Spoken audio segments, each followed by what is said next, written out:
Hello, it's Diane Roberts at scoreat4.25.blogspot.com, and I haven't posted a video in an awful long time. It's been a few months. I haven't actually been stamping. What I've been doing is sewing, but I am going to return to stamping. But I might be combining some stamping and sewing as I go along. But because I've gotten back into sewing, I thought I would show the new configuration of my craft room right now as I'm getting ready to start blogging more regularly. So here we are, same furniture as previously shown, but I've just kind of turned things around to where this is my desk where I keep my computer, but it's a laptop, so I take the laptop and put it elsewhere when I want to stamp right here. I use this mat. It's a self-healing viscose mat. I use it for cutting and for stamping. When I want to stamp, I use the grid for that as well. So it kind of does dual duty. This is my IKEA table and the little side table.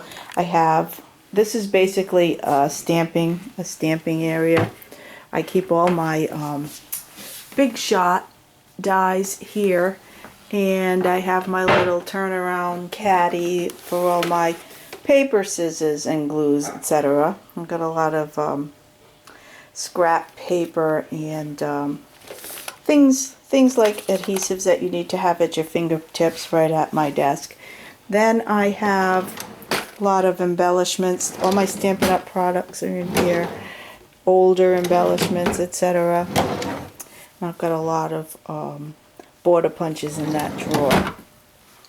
Now I'm getting more into my sewing area. That's my television and my Roku box so that I can watch Netflix while I'm working.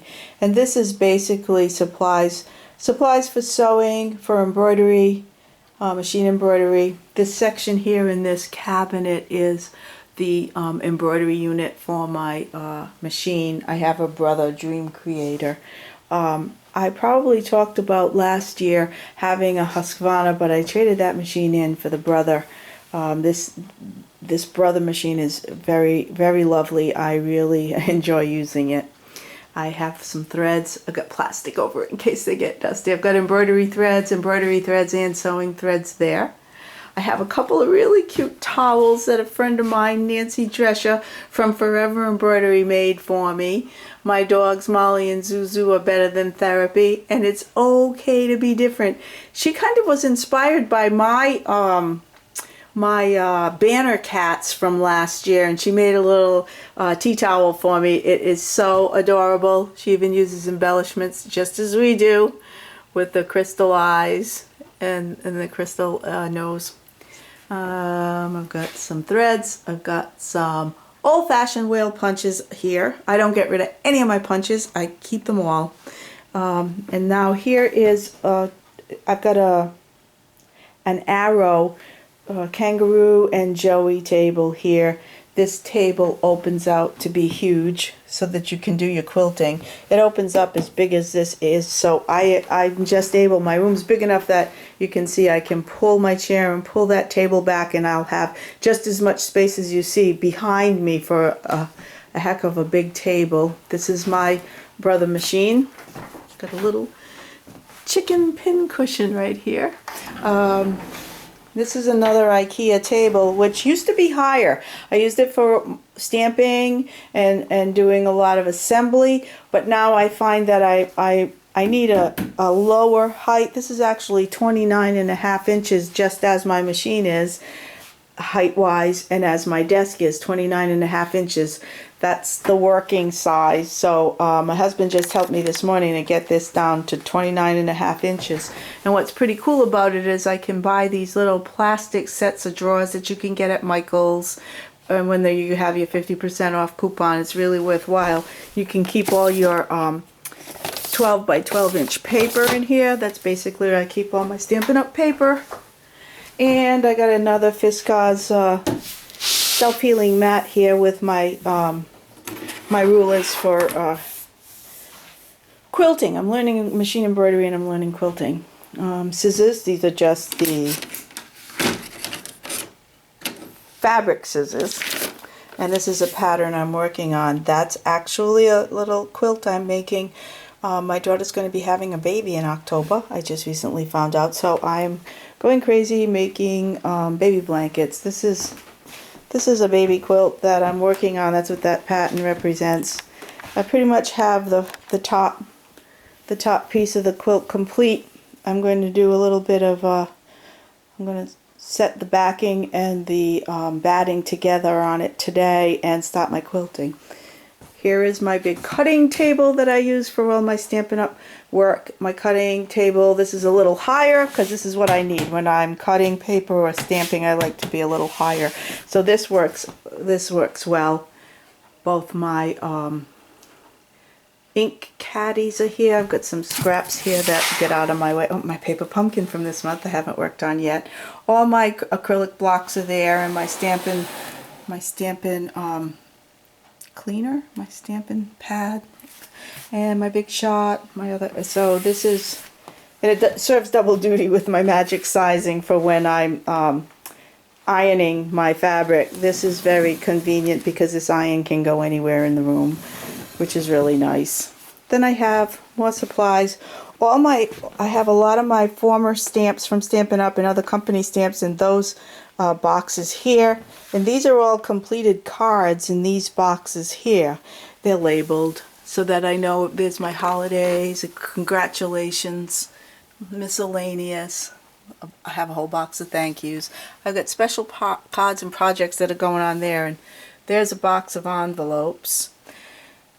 And I have more bags like the Stampin' Up! Cellophane Stampin' Up! Cellophane bags are in those drawers. My colored pencils and other types of pigment inks and paints are here.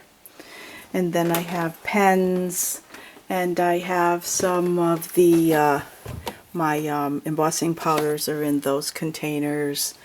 And I have a number of different kinds of chemicals that you need when you stamp. I have my Cricut stuff up there. I think my Cricut's somewhere. Oh, where is my Cricut? Well, my Cricut machine is here because I was using it the other day, but that's the thing. When you start cleaning up, you forget where you put things. Anyway, I have a closet back there that goes further beyond, but we won't go into that. More supplies. Supplies up there for sewing and stamping. And this last wall sort of rounds up, yawns, because I've begun knitting little baby hats and little baby shoes and little baby sweaters. You'll notice I have some neutrals, this is reminiscent to me of like a denim color or a gray, boy or girl, we don't know what we're getting yet. And here are all my stamps, old stamps, holiday stamps, recently discontinued. These are all the here we have Celebration, and here current stamps. Some of the top ones may be going out because they were holiday stamps for this year. More 12 by 12 inch paper, my regular cardstock, all my Stampin' Up! Cardstock, and here I have a Renegade Punch. I don't know why this is here. It should probably be up there somewhere. I have a number of Stampin' Success magazines here, as well as Block magazine, some quilting magazines and such. Here are the rest of my punches. Some are discontinued, and as I said, I don't get rid of the punches. And then up top, I have all different brands and types of notions and scraps and ribbons, discontinued Stampin' Up! Ribbons. I have most of the active Stampin' Up! Ribbons here that I've purchased. I don't own them all. And up there are some more discontinued ribbons, but sometimes I use them on apparel, or these two crafts cross over, which is really neat. So those are my last two shelving units, and then here again is where we started. So hopefully I'll be seeing you more online. I'm hoping to get a little more involved in my blog again. Times were tough over the last couple of months. I started in January with a flu, and then just haven't really caught up with myself until hopefully April's going to really be ring true for where I can begin to be active again. So thanks for stopping by and checking out my new arrangement in my crafting area. and hope to be blogging again soon. Thank you. Bye-bye.